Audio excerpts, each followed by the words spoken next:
Hi, and welcome to another episode of Content Marketing and today we're going to talk about content marketing and the Blair Witch Project. The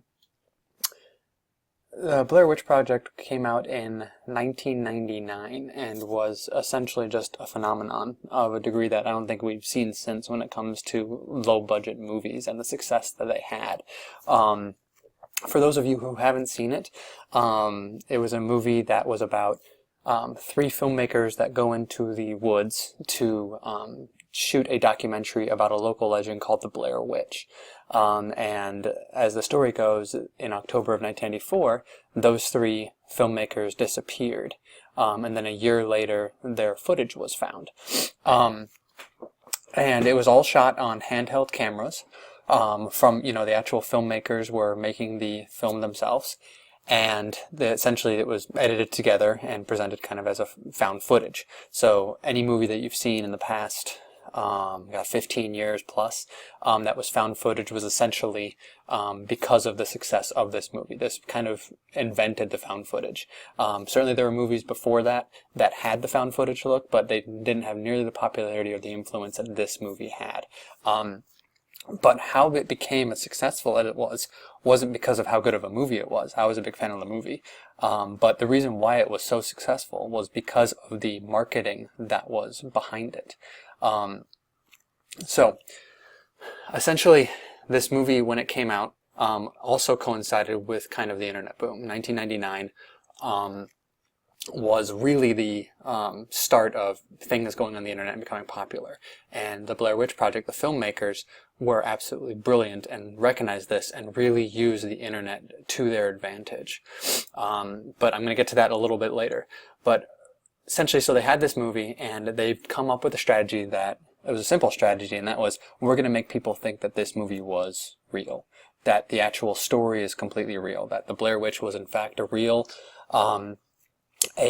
real thing, was a real legend of the town of Burkittsville, and they were going to exploit it as being an actual true story, that these three filmmakers did go in, this is actually their footage, they actually disappeared a year ago, and this actually is the real footage. And as silly as that sounds, this was completely believed by people. People really believed that this story was real and that this found footage was in fact real. And with that in mind, if you've seen it or if you plan on seeing it one day, if you're the generation after us that hasn't seen it yet possibly, look at it with the eyes of people really thought this was real. And that was their strategy. Their marketing strategy was, we have to make people believe that this story really happened. So they had their piece of content, which was the movie, and now they have to start promoting that content. So one of the first things that they did, behind the scenes, they created a whole backstory behind the Blair Witch, going back to like the 15th century, and actually made a whole list of everything about the Blair Witch, how it happened, the story behind how this lady became the Blair Witch, and all the events that led up to 1999. So they had the full backstory ready to go. And then what they did was, the summer before the movie came out, they actually released this, The Curse of the Blair Witch, which was a documentary about the investigation into them, into the filmmakers actually disappearing, about the whole legend behind the Blair Witch. And this actually debuted on Sci-Fi, I believe, Sci-Fi Channel. Not a lot of promotion behind it, very kind of underground, just put it out, just like any documentaries that you'd see out there, on cable television. And what this did was set this piece of, wow, this was a documentary about what really happened, and throughout the movie they talk about how this, found footage is actually being released as a movie called The Blair Witch Project, and that whole, belief that this thing is real really started to kick into high gear, and people, they didn't do a lot of promotion, they didn't do a lot of paid stuff, they did, they didn't take out advertisements anywhere, everything was from word of mouth, because that's what it would be if it was a real documentary. If this was a real story, you'd be doing paid advertisements, you wouldn't be doing anything like that. If it was real, you'd be treating it like a real story, and that's exactly what they did. So keep this in mind. Whenever you're creating a strategy for any piece of content, think about creating content for your content, think about every little detail that you would have to do to make the promotion around your piece of content true and keeping it consistent. So the big premise obviously behind the movie is that these three filmmakers went missing while making this, and this is their found footage. So what they did was, the promotion behind that was they actually acted like these three, who were actually just actors, was actually missing. So they put out these flyers around, around town, around the local area, and it really got people believing that this was true. And it wasn't till much later in the year where people started to realize that it was actually a movie. I'm actually a little bit disappointed that when I saw the movie, I'd already known that it was not real. Obviously it came out eventually that it wasn't real, because I think the movie would have been even more terrifying and more impressive. But what it enabled me to do was seeing it more from a marketing point of view, how brilliant it was. So they used multiple channels to get this message across, even to the point where they had contacts at local news channels to create news stories, and they weren't talking about the movie at all. They didn't talk about, the fact that they had some found footage or what the Blair Witch was. They started putting out news stories on local channels that started getting picked up, just around the missing filmmakers. Just that they were filmmakers going about this local legend called the Blair Witch, and now they're missing. And they wrote it and treated it just like a real news story would if it was missing. And they used this on every channel that missing people would be. So the flyers, local television spots. That's the strategy that you would be employing if you actually were trying to find people or getting the word out about missing people. So just keep that in mind as well. What channels would be appropriate for your pieces of content? Okay, so for this movie, trying to make it sell like a real story, you have to go through the real channels that would have gone through. So keep that in mind when you're creating anything as well. It was absolutely, the buzz around this at this point was getting to such a height that people were just dying to see this movie.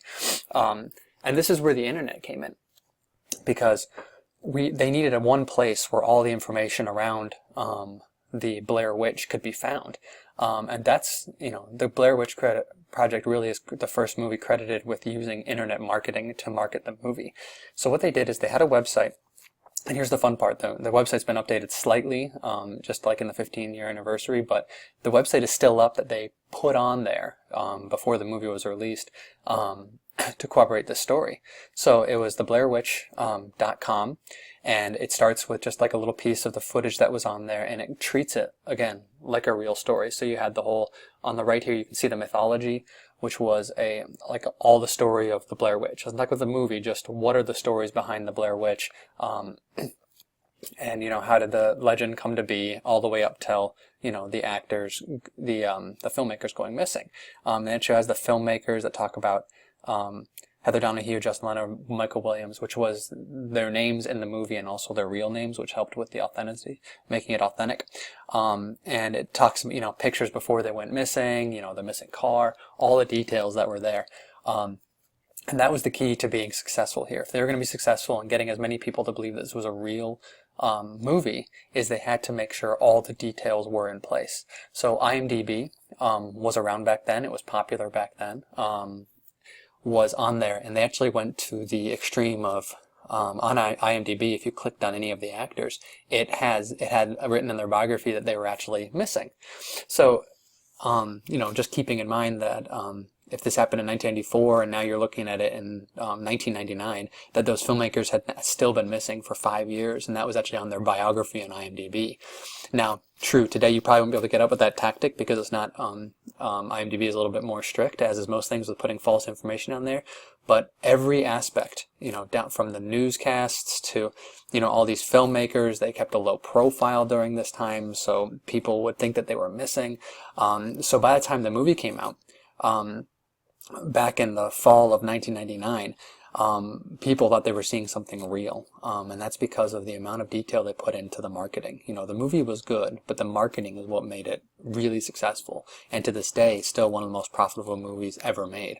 So the most using multiple channels, using the correct channels, and plotting out your strategy from the beginning, and every little detail that you can think of that would lead to success, that would be appropriate for you, needs to be considered.